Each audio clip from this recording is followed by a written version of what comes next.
চন্দ্রগ্রহণ মানব সভ্যতার শুরু থেকেই এক চমকপ্রদ ঘটনা।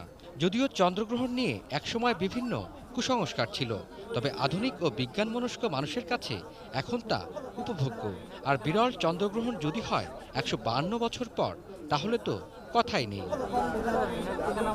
রাজধানীর জাতীয় বিজ্ঞান ও প্রযুক্তি জাদুঘরের ছাদে মানুষের এই ঢলই বলে দেয় চাঁদের সাথে মানুষের সখ্যতা কত পুরনো। তিনটা বিষয় একসঙ্গে হচ্ছে, হবার ফলে যেটা হচ্ছে, আজকে যারা এসছেন এখানে আকাশ দেখতে, তারা প্রত্যেকের ভেতর, তারা কিন্তু প্রতিদিন আসেন না, আজকে এসছেন এই ঘটনাটা তারা স্বচক্ষে দেখবার জন্যে। এটা কিন্তু খুব ভালো যে অ্যাস্ট্রোনমির প্রতি আগ্রহ কিন্তু এর মধ্যে দিয়েও কিন্তু তৈরি হবে। অনেক বাচ্চাই কিন্তু এখানে এসছে। তবে সন্ধ্যায় চাঁদের দেখা পেতে কিছুটা বাদসাধে কুয়াশা। টেলিস্কোপে চাঁদ দেখতে লম্বা লাইনে দাঁড়িয়ে হতাশ হয়ে দাঁড়িয়ে থাকেন অনেকেই। Well, unfortunately it's cloudy, so we can't see anything.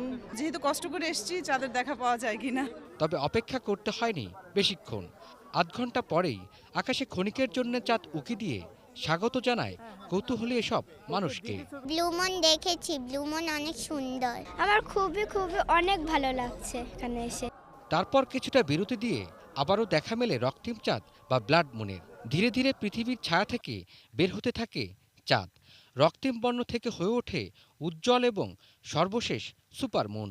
আর চলতি মাসে দুবার পূর্ণিমা হয়, দ্বিতীয়বার অর্থাৎ এবারের চাঁদকে বলা হচ্ছে ব্লু মুন। একই মাসে দুই পূর্ণিমার চাঁদ দেখা যাবে, কিন্তু দ্বিতীয় পূর্ণিমার চাঁদকে বলা হয় ব্লু মুন। চন্দ্রগ্রহণ দেখলাম, টেলিস্কোপে দেখছি। জীবদ্দশায় আর দেখতে পারবো কিনা সন্দেহ আছে, তো আমি সাক্ষী হিসাবে এই ইতিহাসে দেখার জন্য চলে আসছি এখানে। ইসাক নয়ন, এটিএন নিউজ, ঢাকা।